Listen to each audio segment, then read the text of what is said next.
Meet the editors. പിഴവറിയിച്ചാൽ പഴിയൂ എന്നാണ് ചോദ്യം.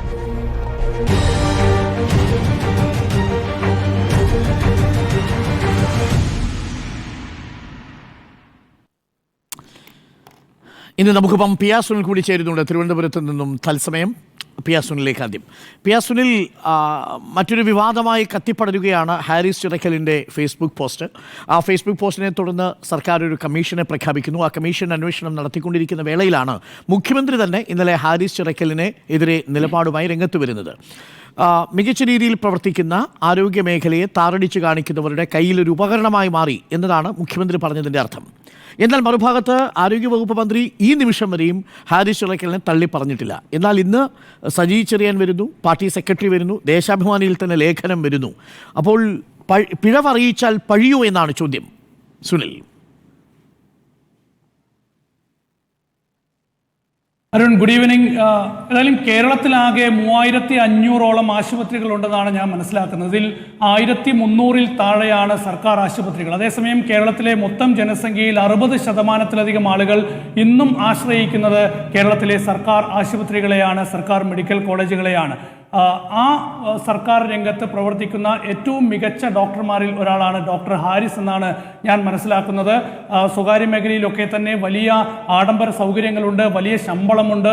ഈ വാഗ്ദാനങ്ങളൊക്കെ വേണ്ടെന്ന് വെച്ച് സർക്കാർ രംഗത്ത് സേവനം നടത്താൻ ഉറച്ചു നിൽക്കുന്ന ഡോക്ടർ ഹാരിസിനെ പോലുള്ള ആളുകളുടെ ഒരു പ്രവർത്തനം കൊണ്ട് തന്നെയാണ് കേരളത്തിൽ ഇന്ന് ഈ ആരോഗ്യരംഗം ശക്തമായി നിലനിൽക്കുന്നത് തന്നെ. അതുകൊണ്ട് തന്നെ ഡോക്ടർ ഹാരിസ് നടത്തിയിട്ടുള്ള തുറന്നു പറച്ചിൽ അല്ലെങ്കിൽ തുറന്നെഴുത്ത് എന്നത് തീർച്ചയായും വളരെ ഗൗരവത്തോടെ പരിഗണിക്കേണ്ട വിഷയം തന്നെയാണ് എന്നതാണ് എൻ്റെ അഭിപ്രായം. അതിനെ പോസിറ്റീവായി എടുക്കണം എന്നാണ് എനിക്ക് പറയാനുള്ളത്. ഏതായാലും ഡോക്ടർ ഹാരിസിനെതിരെയുള്ള ഒരു ആക്രമണം അല്ലെങ്കിൽ ഡോക്ടർ ഹാരിസിനെ മുൾമുനയിൽ നിർത്തുന്ന ഒരു സാഹചര്യം ഒരിക്കലും ഉണ്ടാകാൻ പാടില്ല. ഡോക്ടർ ഒരിക്കലും ഒരുപക്ഷെ ഈ ആരോഗ്യ വകുപ്പിനെയോ അല്ലെങ്കിൽ സർക്കാരിനെയോ പ്രതിസന്ധിയിലാക്കാനുള്ള എന്തെങ്കിലും ഒരു ബോധപൂർവമായ ശ്രമം നടത്തി എന്ന് ഞാൻ മനസ്സിലാക്കുന്നില്ല. നമുക്കറിയാം, ഈ കേരളത്തിലെ ആരോഗ്യരംഗത്തിൻ്റെ കാര്യം പരിശോധിക്കുമ്പോൾ വടക്കേ ൊക്കെ തന്നെ ഏതാണ്ട് എല്ലാ സംസ്ഥാനങ്ങളിലും യാത്ര ചെയ്ത് വാർത്ത റിപ്പോർട്ട് ചെയ്തിട്ടുള്ള ഒരാളെന്ന നിലയിൽ കേരളത്തിലെയും അതുപോലെ തന്നെ മറ്റ് സംസ്ഥാനങ്ങളിലെയും ആരോഗ്യരംഗത്തിൻ്റെ വ്യത്യാസം എനിക്ക് വളരെ കൃത്യമായി തന്നെ പറയാൻ കഴിയും. ആരോഗ്യമേഖലയിലൊക്കെ തന്നെ വളരെ മുന്നിട്ട് നിൽക്കുന്ന ഒരു സംസ്ഥാനമാണ് കേരളം. ഏറ്റവും ഒടുവിൽ വന്നിട്ടുള്ള നീതി ആയോഗിൻ്റെ ഒരു റിപ്പോർട്ട് പരിശോധിച്ചാൽ തന്നെ 100-ൽ 77% റേറ്റിംഗ് ആണ്, റാങ്കിംഗ് ആണ് കേരളത്തിന് നൽകുന്നത്. കേരളം 1-ാം സ്ഥാനത്താണ് ആരോഗ്യരംഗത്ത്. ഒരുപാട് കാരണങ്ങൾ പരിഗണിച്ചാണ്, പരിസ്ഥിതി, അതുപോലെ തന്നെ ശുദ്ധജലത്തിന്റെ കാര്യത്തിൽ, ശുചിത്വത്തിന്റെ കാര്യത്തിലൊക്കെ തന്നെ കേരളം മുന്നിട്ട് നിൽക്കുന്നു എന്നാണ് ഈ നീതി ആയോഗിന്റെ റിപ്പോർട്ട് തന്നെ പറയുന്നത്. അപ്പോഴും ഒരുപാട് ചില പ്രശ്നങ്ങൾ ഈ ആരോഗ്യരംഗത്തൊക്കെ തന്നെയുണ്ട്.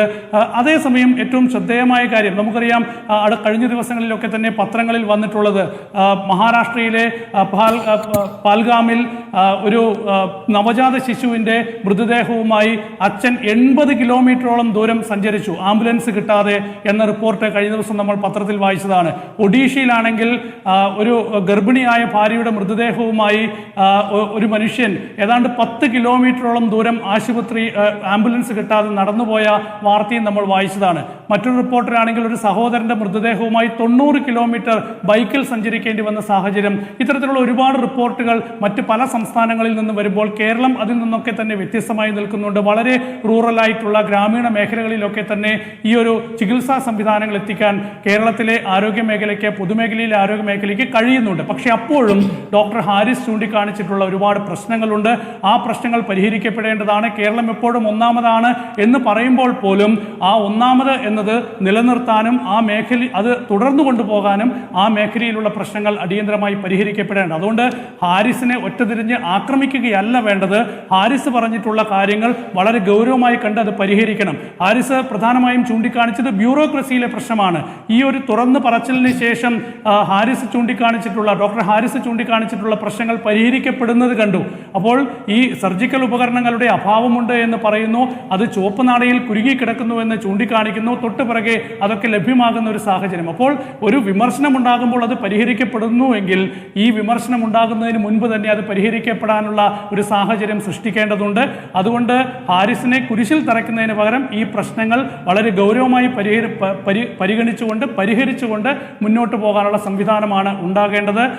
ഒപ്പം തന്നെ ഈ ഒരു വിഷയത്തിന്റെ പേരിൽ കേരളത്തിലെ ആരോഗ്യ മേഖല ആകെ കുഴപ്പത്തിലാണ് എന്ന ഒരു പ്രതീതി സൃഷ്ടിക്കുന്നതും ഗുണകരമാകില്ല കേരളത്തെ സംബന്ധിച്ചിടത്തോളം. കാരണം ഞാൻ നേരത്തെ ചൂണ്ടിക്കാണിച്ചതുപോലെ തന്നെ 60% ആളുകൾ, പാവപ്പെട്ട മനുഷ്യർ, മധ്യവർഗം, ഇവരൊക്കെ തന്നെ വലിയ പ്രതീക്ഷയോടെ ചികിത്സയ്ക്കായി ഇന്നും ആശ്രയിക്കുന്ന സർക്കാർ മെഡിക്കൽ കോളേജുകളായാലും സർക്കാർ ആശുപത്രികളായാലും അതൊക്കെ തന്നെ വളരെ നല്ല രീതിയിൽ മുന്നോട്ട് പോകേണ്ടത് ആവശ്യമാണ്. അതുകൊണ്ട് ഒരു പ്രശ്നത്തിന്റെ പേരിൽ എല്ലാ ആശുപത്രികളും കുഴപ്പത്തിലാണ് അല്ലെങ്കിൽ ആരോഗ്യ മേഖലയാകെ തകിടം മറിഞ്ഞിരിക്കുകയാണ് എന്ന രീതിയിൽ ഒരു വ്യാഖ്യാനം ഉണ്ടാക്കുന്നത് തീർച്ചയായും കേരളത്തിന് ഗുണകരമാകില്ല. അതേസമയം ഈ പ്രശ്നങ്ങൾ അടിയന്തരമായി പരിഹരിക്കണം. അതിന്റെ പേരിൽ ഈ തുറന്നു പറച്ചിൽ ഉണ്ടായത് എവിടെയാണ്? ഒരു മനുഷ്യന്റെ ജീവൻ രക്ഷിക്കാനുള്ള ഒരു പ്രവർത്തനത്തിന്റെ ഭാഗമായിട്ടാണ്. ഒരുപക്ഷെ അത് ചട്ടലംഘനമാണെങ്കിൽ പോലും ആ ഒരു ജീവൻ രക്ഷിക്കാനുള്ള ഒരു ലക്ഷ്യത്തിന്റെ ഭാഗമായി ഡോക്ടർ ഹാരിസ് അങ്ങനെയൊരു നടപടി സ്വീകരിച്ചതിൽ തെറ്റില്ല എന്നാണ് എൻ്റെ അഭിപ്രായം. അതിന് ആ ഒരു തുറന്ന പറച്ചിൽ പോസിറ്റീവായി എടുത്ത് ആ പ്രശ്നങ്ങൾ പരിഹരിക്കണം എന്നാണ് എൻ്റെ അഭിപ്രായം. ഓക്കെ, പിയാസുനിലാണ് നമുക്കൊപ്പം ചേർന്നത്. ജിമ്മി, ഇതാണ് പുതിയ ഒരു വിസിൽ ബ്ലോവറുടെ ഇമേജ് ഇതിനകം തന്നെ ഹാരിസ് ചിറക്കലിനുണ്ട്. ഹാരിസ് ചിറക്കൽ പറഞ്ഞതുകൊണ്ട് ചുരുങ്ങിയ പക്ഷം 23 വയസ്സുള്ള ചെറുപ്പക്കാരൻ്റെ ശസ്ത്രക്രിയ അതിവേഗം നടന്നു. ആ പ്രോബ് വളരെ പെട്ടെന്ന് തന്നെ ആശുപത്രിയിലേക്ക് എത്തിക്കുന്ന സംവിധാനവും ഉണ്ടായിരുന്നു എന്നാണ് മനസ്സിലാക്കുന്നത്. അപ്പോൾ അതിനെ ആ നിലയ്ക്ക് കണ്ട് കാര്യങ്ങൾ സ്മൂത്തായി കൊണ്ടുപോകുന്നതിന് പകരം ഹാരിസ് ചിറക്കലിനെ പഴിചാരുന്നത് ഒരു തെറ്റായ ഒരു സൂചനയാണോ നൽകുന്നത്? ആ അർത്ഥത്തിൽ പിഴവ് പറഞ്ഞതിന് പഴിയാണോ വഹിക്കേണ്ടി വരുന്നത് ഇപ്പോൾ ഹാരിസ്? പാളിപ്പൊയ്ക്കൊണ്ടിരിക്കുന്ന ഒരു PR ഓപ്പറേഷൻ എന്നാണ് ഞാൻ ഇതിനെ വിളിക്കുക, പബ്ലിക് റിലേഷൻസ് ഓപ്പറേഷൻ. ഈ പബ്ലിക് റിലേഷൻസ് അത്ര മോശം കാര്യമൊന്നുമല്ല. പൊതുജനങ്ങളുമായി സമ്പർക്കപ്പെടുന്ന ഏത് സംവിധാനത്തിലും, സർക്കാരായാലും പാർട്ടി ആയാലും ഒരു ആശുപത്രി ആയാലും ഒരു കമ്പനി ആയാലും ഒക്കെ ഈ PR ഓപ്പറേഷൻസ് വേണം. അത് ജനങ്ങളുമായി ബന്ധപ്പെടുമ്പോഴാണ്. എങ്ങനെയാണ് ഈ കഥ തുടങ്ങിയതെന്നൊന്ന് ആലോചിച്ച് നോക്കൂ. ഹാരിസ് ചിറക്കൽ നിന്ന് കേരളത്തിൽ അധികമാരും കേട്ടിട്ടില്ലാത്ത ഒരു മനുഷ്യന്, ഒരു ഡോക്ടറാണ്, അയാളൊരു കാര്യം പറയുന്നു. ആ കാര്യം ശരിയാണെന്ന് പൊതുവെ ആളുകൾക്ക് തോന്നുന്നു. അപ്പോൾ തന്നെ ആരോഗ്യമന്ത്രി പ്രതികരിക്കുന്നു. മന്ത്രി പറയുന്നു ഒരു സിസ്റ്റത്തിനൊരു പ്രശ്നമുണ്ടെന്ന് മനസ്സിലാകുന്നുണ്ട്. ഇദ്ദേഹം വളരെ നല്ല ഡോക്ടറാണ്, ഈ ഡോക്ടർ കാര്യങ്ങൾ പറഞ്ഞത് നല്ല കാര്യം, അത് നമുക്ക് പഠിക്കാം, പരിഹരിക്കാൻ ശ്രമിക്കാം. മാധ്യമങ്ങൾ പറയുന്നു തിരുവനന്തപുരത്ത് ഞാൻ ചെല്ലട്ടെ, എന്നിട്ട് നമുക്ക് ഒരുമിച്ച് മെഡിക്കൽ കോളേജിലേക്ക് പോകാം. അതിഗംഭീരമായിട്ടുള്ള ജനങ്ങളുമായി എങ്ങനെയാണ് ഒരു മന്ത്രി സംസാരിക്കേണ്ടതെന്നുള്ളതിൻ്റെ ഈ അടുത്ത കാലത്തെങ്കിലും ഇത്രയും നല്ലൊരു ഉദാഹരണം ഞാൻ കണ്ടിട്ടില്ല. പെർഫെക്റ്റ്. അടുത്ത ദിവസം കേരളത്തിലെ ഇടതുപക്ഷ ആളുകളും നേതാക്കളും എല്ലാം ഡോക്ടർ ഹാരിസ് പറഞ്ഞത് പ്രശ്നമാണെങ്കിൽ അത് പരിഹരിക്കണം എന്ന് തന്നെയാണ് പറഞ്ഞത്. വളരെ നല്ലത്. ഡേ 2. അതിനുശേഷം സ്വാഭാവികമാണ് പ്രതിപക്ഷം എന്ത് ചെയ്യും, മാധ്യമങ്ങൾ എന്ത് ചെയ്യും, ഈ വിഷയത്തിൽ ഇതിൽ കൂടുതൽ എന്തെങ്കിലും ഉണ്ടോ എന്ന് പരിശോധിക്കും. ഡോക്ടർ ഹാരിസ് പറഞ്ഞതിനപ്പുറം എന്തൊക്കെയുണ്ടെന്ന് പരിശോധിക്കും. നമ്മൾ തന്നെ പറഞ്ഞു, ഡോക്ടർ ഹാരിസ് പറഞ്ഞത് ഒരു രോഗിക്കിലെ 3 രോഗികളുടെ ഓപ്പറേഷൻ തടസ്സപ്പെടുക മാത്രമല്ല, രോഗികൾക്ക് പുറത്തുനിന്ന് ആ സാധനങ്ങൾ വാങ്ങിച്ചു കൊടുത്ത് ഓപ്പറേഷൻ നടത്തേണ്ട സാഹചര്യമുണ്ട്, ഉപകരണങ്ങൾ വാടകയ്ക്ക് കൊണ്ടുവന്ന് കൊടുത്ത് ഓപ്പറേഷൻ നടത്തേണ്ട സാഹചര്യമുണ്ട്. ഇതൊക്കെ പറഞ്ഞു. ഇതൊക്കെ ശരിയാണ്, ഇത് നടക്കുന്നുണ്ട് മെഡിക്കൽ കോളേജിൽ എന്ന് മാധ്യമങ്ങൾ റിപ്പോർട്ട് ചെയ്തു. പ്രതിപക്ഷം ഇതൊരു വലിയ വിഷയമാക്കി. അപ്പോഴും മാധ്യമങ്ങൾ പറഞ്ഞു, റിപ്പോർട്ടർ ചാനൽ എടുത്തു പറഞ്ഞു, ഇത് ഇന്നും ഇന്നലെയും തുടങ്ങിയതല്ല, ഈ മന്ത്രിയുടെ കുറ്റമല്ല, ഈ സർക്കാരിൻ്റെ കുറ്റമല്ല. ഞാൻ തന്നെ മീറ്റ് ദ എഡിറ്റേഴ്സ് പറഞ്ഞത് 2003-2004 മുതൽ ഇവിടെ ഇതാണ് സ്ഥിതി എന്ന് പറഞ്ഞു. അങ്ങനെ ഒരു മന്ത്രി ആദ്യം പറഞ്ഞ സിസ്റ്റമിക് ഫെയിലിയർ എങ്ങനെയാണ് കാലാകാലങ്ങളായി നമ്മുടെ നാട്ടിൽ നിലനിൽക്കുന്നത് എന്നതിൻ്റെ ഒരു ഉദാഹരണങ്ങൾ മാധ്യമങ്ങൾ ഒന്നൊന്നായി പുറത്തു കൊണ്ടുവന്നുകൊണ്ടേ ഇരിക്കുകയാണ്. പ്രതിപക്ഷം സ്വാഭാവികമായിട്ടും പ്രതിപക്ഷത്തിൻ്റെ അതേ ജോലി ചെയ്തു. ജനങ്ങൾ അതിനെ ആ വിലയിലേ എടുക്കുകയുള്ളൂ. ഇതിപ്പോൾ ഇടതുമുന്നണിയായിരുന്നു പ്രതിപക്ഷത്തെങ്കിൽ കേരളം നിന്ന് കുലുങ്ങിയനെ. ഇതൊന്നുമല്ല, ഇതിൻ്റെ അപ്പുറമായനെ. അത് പ്രതിപക്ഷത്തിൻ്റെ ജോലി. മാധ്യമങ്ങൾ ഞാൻ വിചാരിക്കുന്നു വളരെ മര്യാദയോടുകൂടി ഈ സർക്കാരിന് വിവരമില്ല എന്ന് ഒരു മാധ്യമവും പറഞ്ഞതായി ഞാൻ കരുതുന്നില്ല. ചിലപ്പോൾ ചിലർ പറഞ്ഞിട്ടുണ്ടാകും. പക്ഷേ പൊതുവേ മാധ്യമങ്ങൾ പറഞ്ഞത് മന്ത്രി ആദ്യം പറഞ്ഞ കാര്യമാണ്. ഇതൊരു സിസ്റ്റമിക് ഫെയിലിയറാണ്, മന്ത്രിയുടെ പ്രശ്നമല്ല. നമ്മുടെ മെഡിക്കൽ കോളേജുകളിൽ എങ്ങനെയാണോ സർക്കാർ ഓഫീസിൽ ഒരു അലമാര വാങ്ങിക്കുന്നത് അതുപോലെയാണ് കാര്യങ്ങൾ നടക്കുന്നത് എന്ന് പറഞ്ഞ് നമുക്ക് ഇത് പരിഹരിക്കാനുള്ള ശ്രമങ്ങൾ നടത്താമെന്ന് പറഞ്ഞു. കൂടുതൽ വാർത്തകൾ പിന്നെയും വന്നുകൊണ്ടിരിക്കുകയാണ്. അപ്പോഴൊക്കെ നമുക്കിത് പരിഹരിക്കാമെന്ന് പറഞ്ഞ മന്ത്രിയുടെ ആ ഒരു നല്ല മനസ്സാണ് ഡോക്ടർ ഹാരിസിൻ്റെ ഇപ്പുറത്ത് നിൽക്കുന്നത്. So beautiful.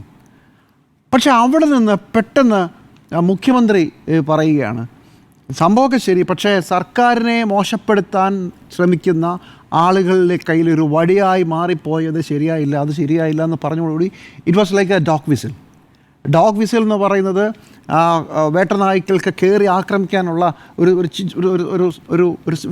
സന്ദേശം കൊടുക്കുകയാണ്. അതങ്ങനെയായിപ്പോയി. പിന്നെ നമ്മൾ കാണുന്നത് അതുവരെ വളരെ സംയമനത്തോടെ ഇരുന്ന മനുഷ്യരെല്ലാവരും കയറി ഡോക്ടർ ഹാരിസിനെ കയറി മേയുന്നതാണ്. അതിനകത്ത് മന്ത്രിമാരുണ്ട്, സോഷ്യൽ മീഡിയയിലെ ഇടതുപക്ഷ പ്രൊഫൈലുകളുണ്ട്, എല്ലാവരുമുണ്ട്. ആകെ വ്യത്യസ്തമായ ഒരു കാര്യം, CPIയുടെ മന്ത്രി വരെ GR അനിൽ വരെ ഇന്ന് പറഞ്ഞത് ഇത് ശരിയായ രീതിയിലൊക്കെ വേറെ വഴിയുണ്ടെന്നാണ്.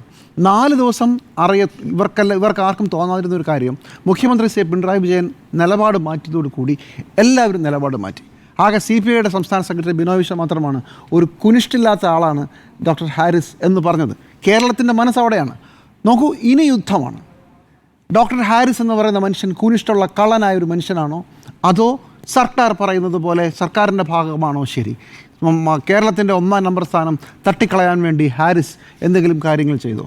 ഇതുവരെ വളരെ വളരെ സ്മൂത്തായി പോയിരുന്ന ഒരു ജനങ്ങളുമായിട്ടുള്ള സർക്കാരിൻ്റെ ആശയ സംവേദനം തീർന്നു.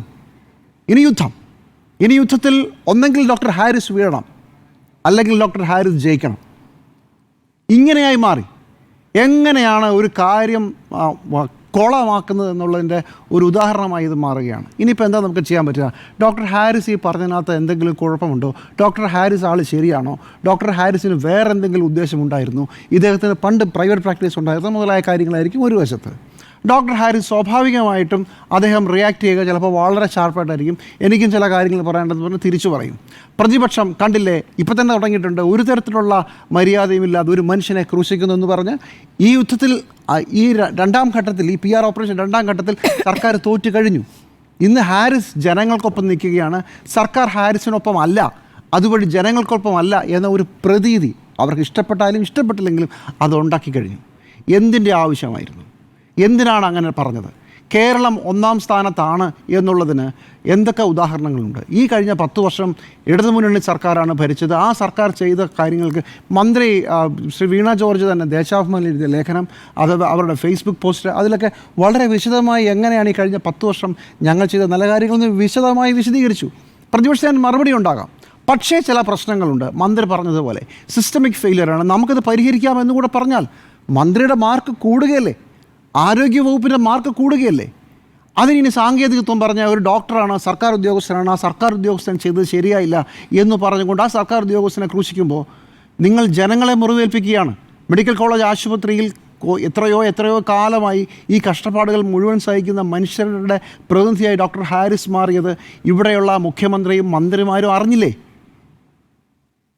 അതാണ് പ്രശ്നം. അത് മനസ്സിലാക്കാതെ എന്തൊക്കെയോ പറയുകയാണ്. ഞാൻ മനസ്സിലാക്കുന്നത് ഡോക്ടർ ഹാരിസിനെ കൊടുക്കാനുള്ള എന്തോ ഒരു സാധനം അദ്ദേഹത്തിൻ്റെ ഭാഗത്ത് എന്തോ ഒരു പ്രൊസീജിയർ ലാപ്സോ മറ്റോ ഉണ്ടായിട്ടുണ്ടെന്ന് തോന്നുന്നു. അത് ഇവർക്ക് മനസ്സിലായി, അല്ലെങ്കിൽ മനസ്സിലായെന്ന് അവർ കരുതുന്നു. എന്നാൽ പിന്നെ അതുവരെയുള്ള സംയമനമൊക്കെ വിട്ടിട്ട് ഡിഫെൻസീവ് പൊസിഷനിലായതുകൊണ്ട് മാത്രം കളിച്ച ഒരു കളിയായിരുന്നു ഡോക്ടർ ഹാരിസിനെ കുറിച്ചുള്ള പുകഴ്ത്തൽ. ഡോക്ടർ ഹാരിസിനെ പിടിക്കാൻ എന്തോ ഒരു ചാൻസ് കിട്ടുന്നവർക്ക് തോന്നുന്നു, അവരത് ഇനിയിപ്പോൾ വലിയ ആയുധമായി ഉപയോഗിക്കാൻ പോകുന്നു. ഇങ്ങനല്ല കാര്യങ്ങൾ ചെയ്യേണ്ടത്. ഡോക്ടർ ഹാരിസിനും ഡോക്ടർ ഹാരിസ് പറഞ്ഞ ഒരു പ്രോബിൻ്റെ കേടിനും അപ്പുറത്തേക്ക് വിഷയം വളർന്നു കഴിഞ്ഞു. മെഡിക്കൽ കോളേജിലെ സിസ്റ്റമിക് ഫെയിലിയറിനെ കുറിച്ച് എല്ലാവരും സംസാരിക്കുന്നു. റിപ്പോർട്ടറിലും മറ്റു ചാനലുകളൊക്കെ ആളുകൾ വന്നു നിന്ന് എനിക്കുണ്ടായ 4 ലക്ഷം രൂപയുടെ ചിലവിനെക്കുറിച്ചും എനിക്കുണ്ടായ 10 ദിവസത്തെ കാത്തിരിപ്പിനെക്കുറിച്ചും ഒക്കെ പറഞ്ഞ് കഥ വേറെ വഴി പോയി. അത് മനസ്സിലാക്കാതെ ഡോക്ടർ ഹാരിസിനെ പിടിക്കേണ്ട ഒരു അവസരം കിട്ടുമ്പോൾ ഡോക്ടർ ഹാരിസ് ഉയർത്തി വെച്ച മുഴുവൻ വിഷയങ്ങളെയും റദ്ദ് ചെയ്തുകൊണ്ടുള്ള ഡോഗ് വിസിലും അതിനുശേഷമുള്ള ആക്രമണവും വളരെ വളരെ മോശമായ ഒരു PR ഓപ്പറേഷനായി പോയി. പ്രത്യേകിച്ച് ഒരു ഇലക്ഷനിന് 1 വർഷമേ ബാക്കിയുള്ളൂ. ഇങ്ങനെയല്ല സർക്കാർ ഒരു വിസിൽ ബ്ലോവറോട് ചെയ്യേണ്ടത്. സ്മൃതി, ആദ്യത്തെ 2 ദിവസത്തിൻ്റെ പ്രതികരണമല്ല, 3ാം ദിവസം മുതൽ CPM നേതാക്കളുടെ, പ്രത്യേകിച്ച് മുഖ്യമന്ത്രി അടക്കമുള്ളവരുടെ ഭാഗത്തുനിന്ന് വരുന്നു. മുഖ്യമന്ത്രി തുടങ്ങി വെച്ചു, ബാക്കി നേതാക്കൾ അത് തുടരുന്നു. ഇന്ന് സജി ചെറിയാൻ അടക്കം അക്കാര്യത്തിൽ നിശിതമായ വിമർശനമാണ് നടത്തിയത്. ആരോഗ്യവകുപ്പ് മന്ത്രി ഈ നിമിഷം വരെയും ഹാരിസ് ചിറക്കലിനെ തള്ളി പറഞ്ഞിട്ടില്ല. പിഴവറിയിച്ചാൽ പഴിയോ? പിഴവറിയിച്ചാൽ പഴി തന്നെയാണ്, അതിൽ സംശയമില്ല. ഇപ്പോൾ ആദ്യത്തെ ദിവസം യഥാർത്ഥത്തിൽ ആരോഗ്യമന്ത്രി പറഞ്ഞത് കുറേ കണക്കുകൾ വെച്ച് ഡോക്ടർ ഹാരിസിൻ്റെ വാദങ്ങളെ തള്ളിക്കളയാനാണ് ശ്രമിച്ചത്. കണക്കുകൾ വെച്ച്, അല്ലാതെ വ്യക്തിപരമായി ആക്രമിക്കുകയോ അങ്ങനെയൊന്നും ചെയ്തിട്ടില്ല. 2ാമത്തെ ദിവസമായപ്പോഴേക്കും ആ ഡോക്ടർ എത്രത്തോളം നല്ല മികച്ച ഡോക്ടറാണ് എന്നുള്ള ഒരു ഫീഡ്ബാക്ക് ആരോഗ്യമന്ത്രിക്ക് കിട്ടിയിരിക്കണം. അതുകൊണ്ടാണ് ആ ഡോക്ടർ നല്ലതാണ്, ഡോക്ടർ പറഞ്ഞ കാര്യങ്ങൾ പരിശോധിക്കേണ്ടതുണ്ട് എന്ന രൂപത്തിലേക്ക് പ്രതികരണം മാറിയത്. നമുക്കറിയാം, ഇന്നലെ രാത്രി മുഖ്യമന്ത്രി ഒരു പൊതുപരിപാടിയിൽ നടത്തിയ പ്രസംഗം, അതിൻ്റെ തുടർച്ചയായിട്ടാണ് ഇന്നിപ്പോൾ പാർട്ടി സെക്രട്ടറി ആയാലും മന്ത്രി സജി ചെറിയാനായാലും, മന്ത്രി സജി ചെറിയാൻ്റെ പ്രതികരണമൊക്കെ ഒരു പനിയോ മരുന്നോ ഒക്കെ കുറവുണ്ടായിരിക്കാം എന്ന മട്ടിലാണ് അദ്ദേഹത്തിൻ്റെ പ്രതികരണം. അദ്ദേഹം പറയുന്നത് ഇരിക്കുന്ന സ്ഥാനം ആ സ്ഥാനം മനസ്സിലാക്കി വേണം പ്രതികരിക്കുക എന്നുള്ളത്. അത് അദ്ദേഹത്തിൽ നിന്ന് തന്നെ ആ ഉപദേശം കിട്ടിയത് നന്നായി. അപ്പോൾ അങ്ങനെ ഒരു പ്രതികരണം മന്ത്രി സജി ചെറിയാൻ നൽകുന്നു. പിന്നെ CPI നേരത്തെ പറഞ്ഞ പോലെ CPI വ്യത്യസ്തമായ നിലപാട് പറയുന്നുണ്ട്. ഞാൻ മനസ്സിലാക്കുന്നത് ഇന്നിപ്പോൾ നമ്മൾ ഈ വിഷയം തന്നെയാണല്ലോ 7 മണി ചർച്ച ചെയ്തത്. ഡിബേറ്റിൽ CPM പ്രതിനിധി പറയുന്ന കാര്യങ്ങളിൽ നിന്ന് എനിക്ക് തോന്നുന്ന കാര്യം, ഇപ്പോൾ ഡോക്ടർ ഹാരിസിനെതിരെ എന്തോ ചില വിവരങ്ങൾ അല്ലെങ്കിൽ ഹാരിസിനെതിരായി ഉപയോഗിക്കാവുന്ന എന്തോ ആയുധങ്ങൾ കിട്ടിയിട്ടുണ്ട് എന്നുള്ളത് തന്നെയാണ്. ആയുധങ്ങൾ എന്ന് പറയുന്നത് ഇപ്പോൾ അന്വേഷണ സമിതിയുടെ റിപ്പോർട്ട് ഇന്നാണ് സമർപ്പിക്കുമെന്ന് പറഞ്ഞത്. ഇതുവരെ സമർപ്പിച്ചിട്ടുണ്ടോ നമുക്കറിയില്ല. പക്ഷേ അതിലെ സൂചനകൾ എന്ന രൂപത്തിൽ ചില കാര്യങ്ങൾ പറയുകയാണ്. ഇന്നിപ്പോൾ നോക്കൂ, ഈ വിഷയം എത്രത്തോളം ഗൗരവത്തോടെ എത്രത്തോളം പ്രതിരോധത്തിലാക്കിയിരിക്കുന്നു എന്നതിൻ്റെ സൂചനയാണ് പാർട്ടി മുഖപത്രം ഇതിനെ കൈകാര്യം ചെയ്ത രീതി. ആദ്യ പേജിൽ ഈ വിഷയം തന്നെയാണ്. എഡിറ്റ് പേജിൽ ആരോഗ്യ കേരളത്തിലും മാധ്യമ വേട്ട എന്നാണ് ആരോഗ്യമന്ത്രിയുടെ അഭിമുഖമായി കൊടുത്തിരിക്കുന്നത്. നമുക്കറിയാം ഈ വിഷയം നമ്മൾ നേരത്തെയും ചർച്ച ചെയ്തപ്പോൾ പറഞ്ഞാണ്, ഇതിപ്പോൾ ഡോക്ടർ ഹാരിസ് അല്ല മാധ്യമങ്ങളാണ് കൊണ്ടുവരുന്നതെങ്കിൽ ഇത് സർക്കാരിനെതിരായ വേട്ട എന്ന രൂപത്തിൽ തന്നെയാണ് വ്യാഖ്യാനിക്കുമായിരുന്നത്. അപ്പോൾ ആ വിഷയം അതിനുശേഷം മാധ്യമങ്ങൾ ഏറ്റെടുക്കുകയും കൂടുതൽ മെഡിക്കൽ കോളേജുകളിലെ പ്രശ്നങ്ങൾ, വാർത്തകൾ, പരമ്പരകളൊക്കെ വരുന്ന ഘട്ടത്തിലാണ് ഇതൊരു മാധ്യമ വേട്ട എന്ന രൂപത്തിൽ അതിനെ വ്യാഖ്യാനിച്ചുകൊണ്ടുള്ള മറുപടി വരുന്നത്. എഡിറ്റോറിയലാകട്ടെ ഇത് തിരുത്തലല്ല തകർക്കൽ എന്ന് പറയുന്നു. അതിൽ പറയുന്നൊരു വാചകം, ഉന്നയിക്കപ്പെട്ട ഒറ്റപ്പെട്ട പ്രശ്നം പരിഹരിച്ചു, ഇത് ആവർത്തിക്കാതിരിക്കാനുള്ള സത്വര നടപടികളിലേക്കും സർക്കാർ കടന്നു. എന്നാൽ ഇതിന്റെ പേരിൽ സംസ്ഥാനത്തെ പൊതുജനാരോഗ്യ മേഖല ആകെ തകർന്നു എന്ന് പ്രചരിപ്പിച്ച് രാഷ്ട്രീയ നേട്ടമുണ്ടാക്കാനും മെഡിക്കൽ കോളേജ് ആശുപത്രികളിലെ പ്രവർത്തനം താറുമാറാക്കാനുമാണ് പ്രതിപക്ഷവും അവരുടെ കുഴലൂത്തുകാരായ മാധ്യമങ്ങളും ശ്രമിക്കുന്നത്. യഥാർത്ഥത്തിൽ അങ്ങനെയാണോ സംഭവിക്കുന്നത്? മെഡിക്കൽ കോളേജുകൾ പ്രശ്നങ്ങളുണ്ട്. നമ്മളിപ്പോൾ സ്വകാര്യ മേഖലയെ സഹായിക്കുന്ന രൂപത്തിലല്ല ഈ വിഷയത്തെ കണ്ടിട്ടുള്ളത്, നമുക്കറിയാവുന്നതാണ്. നമ്മൾ ഈ വിഷയം കൈകാര്യം ചെയ്യുമ്പോൾ മെഡിക്കൽ കോളേജുകളിൽ എത്തുന്ന സാധാരണക്കാരായ പാവപ്പെട്ട രോഗികൾക്ക് അവിടെ നിന്നും സൗജന്യ ചികിത്സയല്ല ലഭിക്കുന്നത്. അവർക്കിപ്പോൾ ശസ്ത്രക്രിയ നടത്തണമെങ്കിൽ പുറത്തുനിന്നും മരുന്നായാലും ഉപകരണങ്ങളായാലും മേടിക്കേണ്ടി വരുന്നു. അവരുടെ കയ്യിൽ നിന്ന് പണം ചിലവാകുന്നു. അത് ലക്ഷം മുതൽ 10,000 വരെ അല്ലെങ്കിൽ 30,000 വരെ, ഇതൊക്കെ ഓരോരുത്തരായി പറയുന്ന പ്രതികരണങ്ങളാണ് നമ്മൾ കൊടുത്തിട്ടുള്ളത്. അപ്പോൾ ഇവിടെ ഇന്നിപ്പോൾ വന്നിരിക്കുന്നത്, ഞാൻ പറഞ്ഞു വന്നതാണ്, CPM പ്രതിനിധി പറഞ്ഞതിൽ നിന്നും ഞാൻ മനസ്സിലാക്കുന്നത്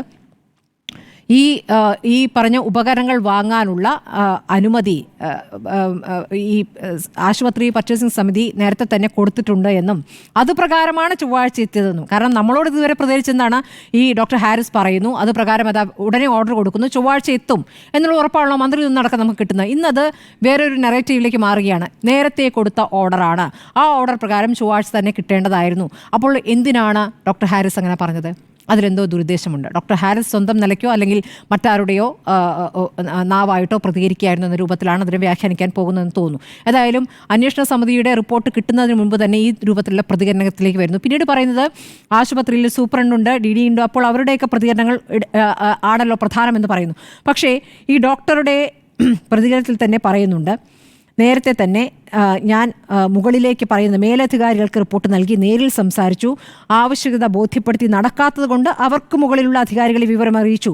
അങ്ങനെ പതിവ് മാർഗങ്ങളിലൂടെ എല്ലാം സഞ്ചരിച്ച് എല്ലാ ദിവസവും ആശുപത്രിയിൽ എത്തുന്ന ഒരാളാണെന്ന് അദ്ദേഹം പറയുന്നു. അദ്ദേഹം ഇന്ന് പറഞ്ഞിട്ടുള്ളത് തൻ്റേത് പ്രൊഫഷണൽ സൂയിസൈഡാണ് എന്നുള്ളതാണ്. അപ്പോൾ അദ്ദേഹം ഒരു നടപടി ഉണ്ടാവുമെങ്കിൽ ഉണ്ടാകട്ടെ എന്ന രൂപത്തിൽ തന്നെ പ്രതികരിച്ചതാണ്. അപ്പോൾ അദ്ദേഹം പ്രതീക്ഷിക്കുന്നുണ്ട്. അപ്പോൾ മുകളിലുള്ളവരോട് സംസാരിച്ചിട്ടും നടക്കാത്ത കാര്യമാണ്. അതിനുശേഷം അദ്ദേഹത്തോട് ചോദിക്കുന്നു, അധികൃതരുമായി പിന്നീട് സംസാരിച്ചോ എന്ന് പറയുമ്പോൾ ഇല്ല, ആരുമായും സംസാരിക്കുന്നില്ല എന്ന് പറയുന്നു. മെഡിക്കൽ വിദ്യാഭ്യാസ ഡയറക്ടറോട് സംസാരിക്കാൻ, DMEയോട് സംസാരിക്കാൻ വലിയ താല്പര്യമില്ല എന്ന് പറയുന്നു. അവരുമായി നേരത്തെ ധാരാളം സംസാരിച്ചിട്ടുള്ളതാണ്, പരിഹാരം ഉണ്ടാകാത്തത് കൊണ്ടാണല്ലോ ഇങ്ങനെ വേണ്ടി വന്നത്. ആശുപത്രി സൂപ്രണ്ടിനും DMEക്കും ഇതിനകത്ത് എന്താണ് നടക്കുന്നതെന്ന് അറിയുമോ എന്ന് സംശയമുണ്ട് എന്നാണ് ഡോക്ടർ ഹാരിസ് പറഞ്ഞത്. പക്ഷേ ഇപ്പോൾ ഈ പറയുന്ന അന്വേഷണ സമിതി ഈ പറയുന്ന ഡോക്ടർ ഹാരിസ് വിമർശനം ഉന്നയിച്ച ആളുകളിൽ നിന്നാണോ ഈ നിലപാടെടുത്തിരിക്കുന്നത്? അതിൻ്റെ അടിസ്ഥാനത്തിൽ ഒരു തീരുമാനത്തിലേക്ക്, നിലപാടിലേക്ക് എത്തുകയാണോ എന്ന് സംശയിക്കുന്ന കാര്യങ്ങളാണ് CPM പ്രതിനിധി പറഞ്ഞത്. അപ്പോൾ എന്തോ ഒന്ന് ഡോക്ടറെ കാത്തിരിക്കുന്നു എന്ന് തന്നെയാണ് ഞാൻ മനസ്സിലാക്കുന്നത്. മെഡിക്കൽ കോളേജുകളുമായി ബന്ധപ്പെട്ട പ്രശ്നങ്ങളുണ്ട്. ആ പ്രശ്നങ്ങൾ ഉന്നയിക്കുമ്പോൾ ഇത് UDF കാലത്ത് ഇത്രയാണ് കോട്ടങ്ങൾ, LDF കാലത്ത് എത്തിയപ്പോഴേക്കും അത് നേട്ടങ്ങളായി ഉയർന്നു, 0 നിന്ന് തുടങ്ങി എന്നൊക്കെയാണ് ആരോഗ്യമന്ത്രി ഫേസ്ബുക്ക് പോസ്റ്റിൽ കുറിച്ചത്. ആ 0 നിന്ന് തുടങ്ങുന്നത് എങ്ങനെയാണ് പറയുന്നത്?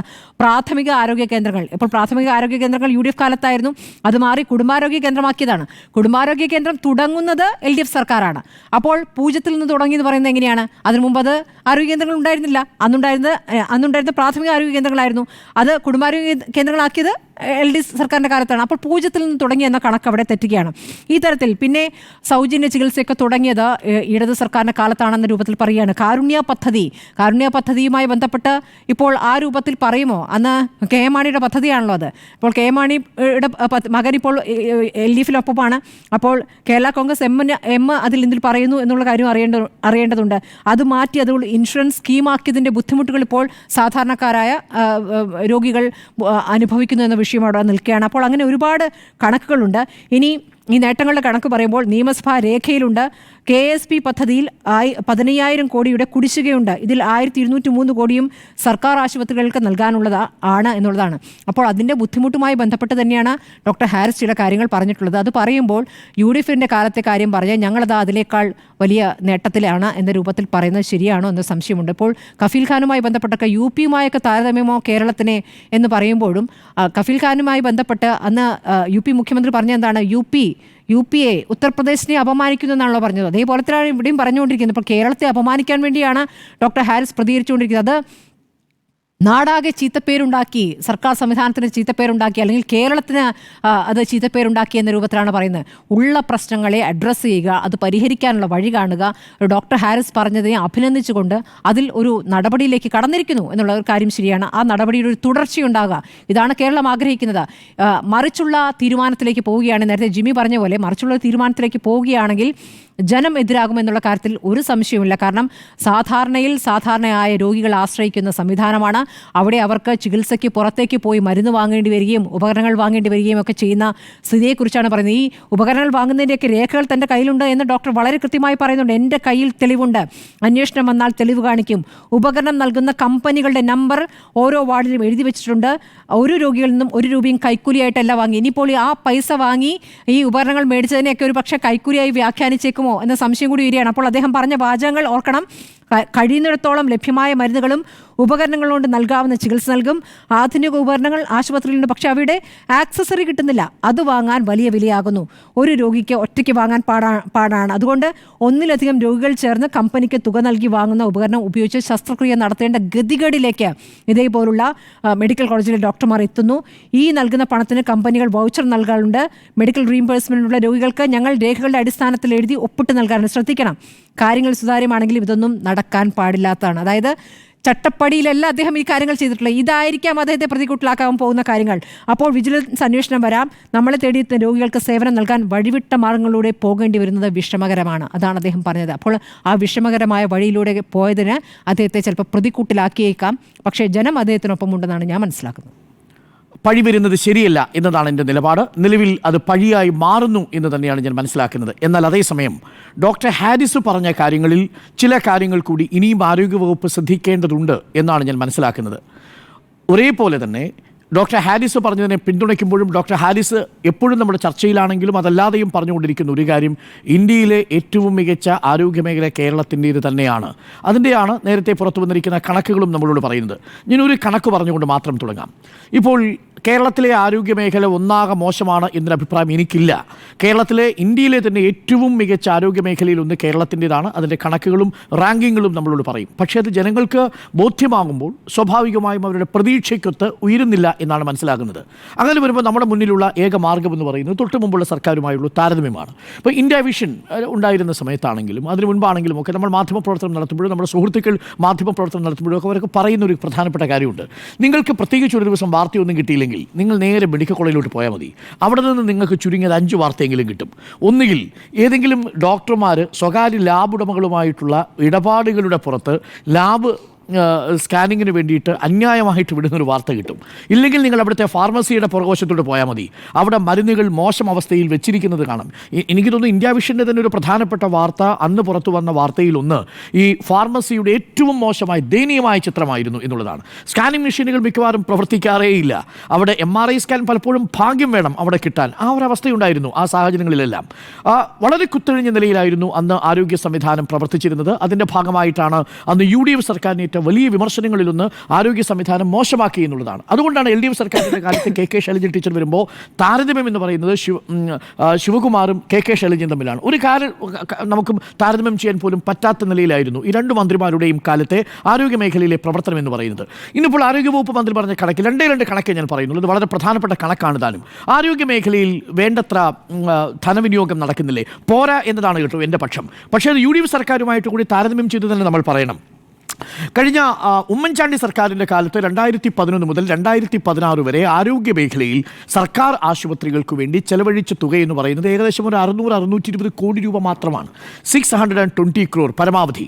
എന്നാൽ അതേസമയം LDF സർക്കാരിൻ്റെ കാലത്ത് ഇപ്പോൾ ഈ കഴിഞ്ഞ 2021 മുതൽ 24 വരെ ഇപ്പോൾ 25 എത്തി നിൽക്കുന്നത് വരെ ചെലവഴിച്ചിരിക്കുന്നതിൻ്റെ കണക്കുകൾ പുറത്തു വരുമ്പോൾ 3 വർഷം കൊണ്ട് മാത്രം 4200 കോടി രൂപ ആക്കി കഴിഞ്ഞു. അതൊരു പക്ഷേ ഈ വർഷത്തെയും കൂടി കണക്കുകൾ പുറത്തു വരുമ്പോൾ അത് 5000 കോടിക്ക് പുറത്തേക്ക് പോകും. ഒരുപക്ഷെ ആ 5500 കോടിക്ക് അപ്പുറത്തേക്ക് വരാനുള്ള സാധ്യതയുണ്ട് എന്നാണ്. അത് ഓരോ വർഷത്തെയും കണക്ക് തിരിച്ച് മന്ത്രി പറയുന്നത്. ആ കണക്കുകൾ വളരെ പ്രധാനപ്പെട്ടതാണ്. നോക്കൂ, ഒരു വർഷം ഉമ്മൻചാണ്ടി സർക്കാരിൻ്റെ കാലത്ത് 139 കോടി, 114 കോടി, 144 കോടി എന്നിങ്ങനെയായിരുന്നുവെങ്കിൽ ഇവിടെ 1432 കോടി, 1478 കോടി, 1424 കോടി എന്നിങ്ങനെയാണ് ഓരോ വർഷവും കഴിഞ്ഞ 3 വർഷങ്ങളിലായി ആരോഗ്യ മേഖലയിൽ ഇടത് സർക്കാർ, പിണറായി സർക്കാർ കൊടുത്തിരിക്കുന്ന സാമ്പത്തികമായിട്ടുള്ള സഹായം എന്ന് പറയുന്നത്. അപ്പോൾ ഈ കണക്കവിടെ നിൽക്കുന്നുണ്ട്. പക്ഷേ അത് പോരാ എന്നതാണ് എൻ്റെ ടേക്ക്. അതുകൊണ്ട് കൂടുതൽ മെഷീനറികൾ വന്നു. ഇപ്പോൾ സൂപ്പർ സ്പെഷ്യാലിറ്റി ബ്ലോക്കുകളിലെല്ലാം ഏറ്റവും നല്ല ചികിത്സ ഇന്ത്യയിൽ തന്നെ ഉറപ്പാക്കുന്ന ഒരു പ്രധാന സംവിധാനമായിട്ട് കേരളത്തിലെ മെഡിക്കൽ കോളേജുകൾ മാറി എന്ന കാര്യത്തിലും എനിക്ക് തർക്കമില്ല. അതുകൊണ്ട് എന്താ മാറ്റമുണ്ടായത്? ഉമ്മൻചാണ്ടി സർക്കാരിൻ്റെ കാലത്ത് അവസാനത്തെ ഒരു വർഷം 2015-16 കാലഘട്ടത്തിൽ 8,30,00,000 ആളുകളാണ് OP ടിക്കറ്റ് എടുക്കാൻ വരുന്നതെങ്കിൽ ഇക്കഴിഞ്ഞ വർഷം മാത്രം 13,50,00,000 ആളുകൾ സർക്കാർ ആശുപത്രികളിലേക്ക് കൂടുതലായിട്ട് എത്തി. അപ്പോൾ കൂടുതൽ ആളുകളെ സർക്കാർ സംവിധാനത്തിൻ്റെ കീഴിലുള്ള ആശുപത്രിയിൽ കൊണ്ടുവരാൻ സാധിച്ചു എന്നുള്ളത് ഇടത് സർക്കാരിൻ്റെ ഒരു നേട്ടമായിട്ട് തന്നെ ഞാൻ കണക്കാക്കുന്നു. പക്ഷേ അത് പോരാ എന്നതാണ് എൻ്റെ ടേക്ക്.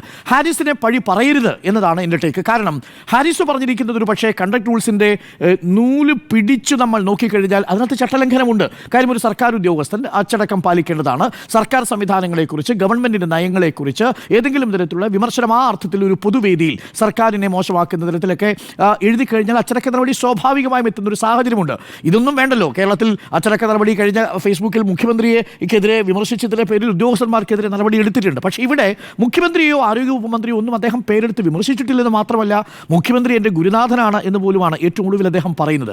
അതുകൊണ്ട് ഏതെങ്കിലും തരത്തിൽ ഹാരിസിനെ മുൻനിർത്തിക്കൊണ്ട് സർക്കാർ സ്വീകരിക്കുന്ന പ്രതിരോധം പാളും എന്ന് തന്നെയാണ് ഞാൻ പറയുന്നത്.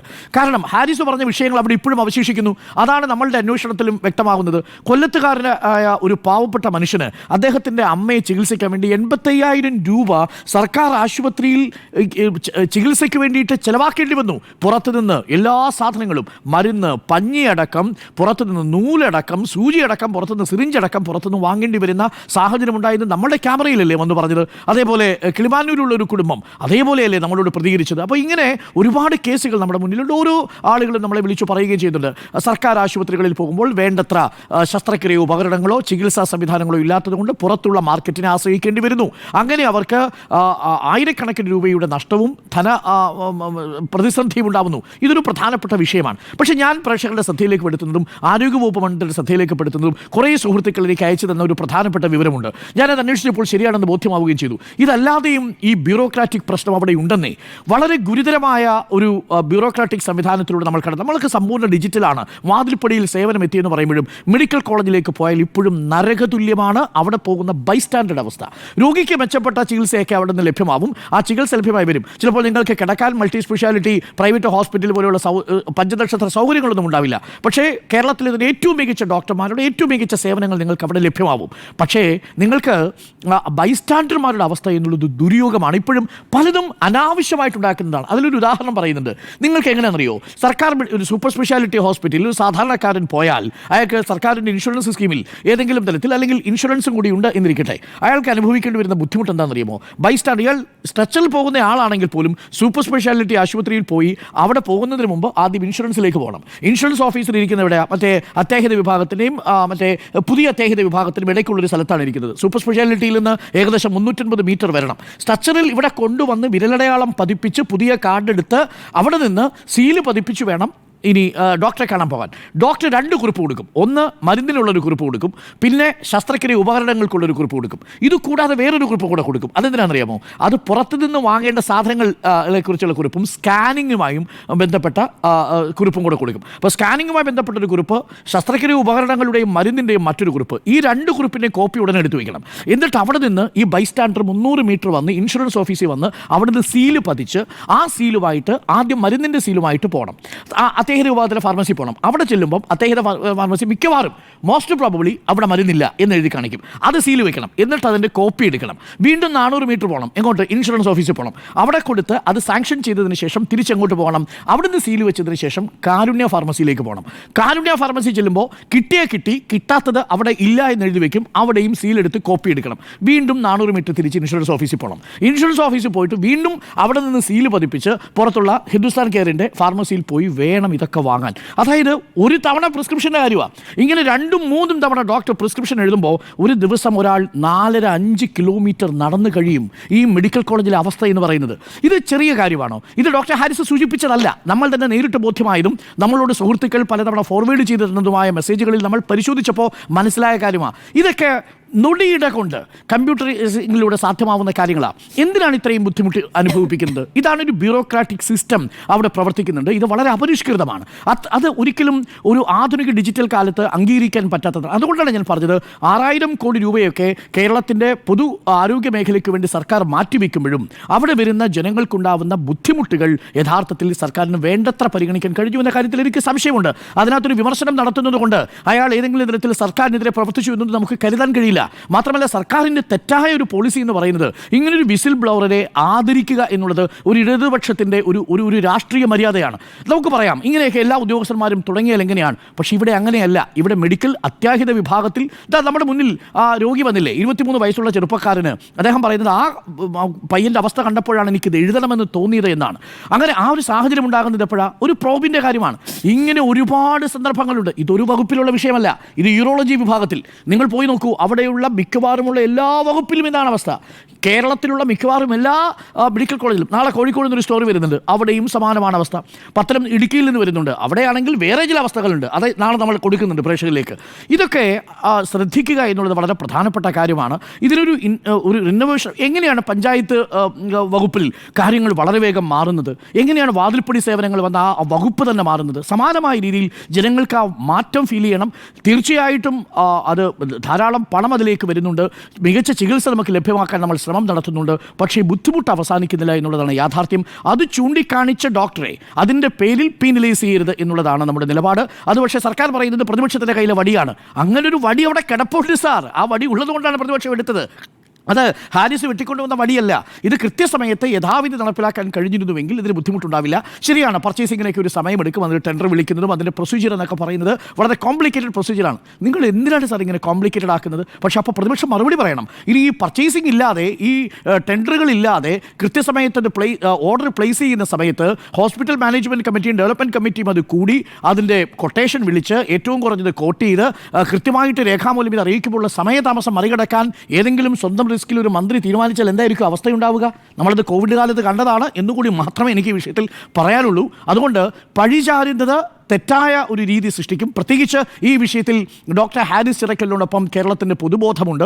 നിങ്ങൾ പറഞ്ഞാലും അവിടെ പ്രശ്നങ്ങൾ ഇനിയും ബാക്കിയുണ്ട്. അത് ചൂണ്ടിക്കാണിക്കുന്നവരെ നിങ്ങൾ വിമർശന ബുദ്ധിയോടുകൂടി ആക്രമിക്കുകയല്ല വേണ്ടത്. ആ വിമർശനത്തെ ഉൾക്കൊണ്ടുകൊണ്ട് ആ ഡോക്ടറെ കൂടി ഇതിൻ്റെ ഭാഗമാക്കുക. ഡോക്ടർ ഇപ്പോഴും പറയുന്നു ഞാൻ ഈ സിസ്റ്റത്തിൻ്റെ ഭാഗം തന്നെയാണ് എന്ന് ഡോക്ടർ പറയുന്നുണ്ട്. ഡോക്ടർ അങ്ങനെ വളരെ വേഗം വൈകാരികമായി പ്രതികരിക്കുന്ന ആളാണ്. അദ്ദേഹത്തിന് ഫേസ്ബുക്ക് പോസ്റ്റ് ചെയ്യാൻ കഴിഞ്ഞ ഒരു വർഷത്തെ ഫേസ്ബുക്ക് പോസ്റ്റ് എടുത്ത് പരിശോധിക്കുകയായിരുന്നു. ആ ഫേസ്ബുക്ക് പോസ്റ്റിൽ പലതും നമുക്ക് വിയോജിപ്പുള്ള പല വാചകങ്ങളും വിയോജിപ്പുള്ള പല സന്ദർഭങ്ങളുമൊക്കെ നമുക്ക് കാണാൻ സാധിക്കും. അതൊക്കെ അദ്ദേഹത്തിന് സ്വതന്ത്രമായ ആവിഷ്കാര സ്വാതന്ത്ര്യമാണ്. പക്ഷേ ഇതിനെ കണ്ടക്ട് റൂൾസിൻ്റെ നൂലിൽ മാത്രം കെട്ടി ഡോക്ടർ ഹാരിസിനെതിരെ നടപടിക്ക് പോകരുത് എന്നതാണ് എൻ്റെ അഭിപ്രായം. അത് സർക്കാർ ഒരുപക്ഷെ ഇതിനകം തന്നെ ഡാമേജ് ചെയ്തു കഴിഞ്ഞു. അനാവശ്യമായി ഡോക്ടർ ഹാരിസിൻ്റെ മേളിൽ മെക്കിട്ട് കയറുകയാണ്. നിങ്ങൾക്ക് പറയാമല്ലോ UDFിൻ്റെ കാലത്ത് ഇങ്ങനെ ആയിരുന്നില്ല, LDFിൻ്റെ കാലത്ത് ഇതുണ്ട് എന്നൊക്കെ പറയാം. എന്നല്ലാതെ ഹാരിസിനെ പഴിചാരിക്കൊണ്ടുള്ളൊരു പ്രതിരോധം അത് അത്ര കണ്ട് ഏശാനുള്ള സാധ്യതയില്ലെന്ന് മാത്രമല്ല തിരിച്ചടിക്കും എന്ന് തന്നെയാണ് എൻ്റെ വിലയിരുത്തൽ. പിഴ പറയിച്ചാൽ പഴിയോ എന്നാണ് ചോദ്യം. 4 പേരുടെയും അഭിപ്രായം ഇപ്പോൾ നിലവിൽ പഴിയാണ് എന്ന അവസ്ഥയിലാണ്. യെസ് എന്ന് ഫോൺ.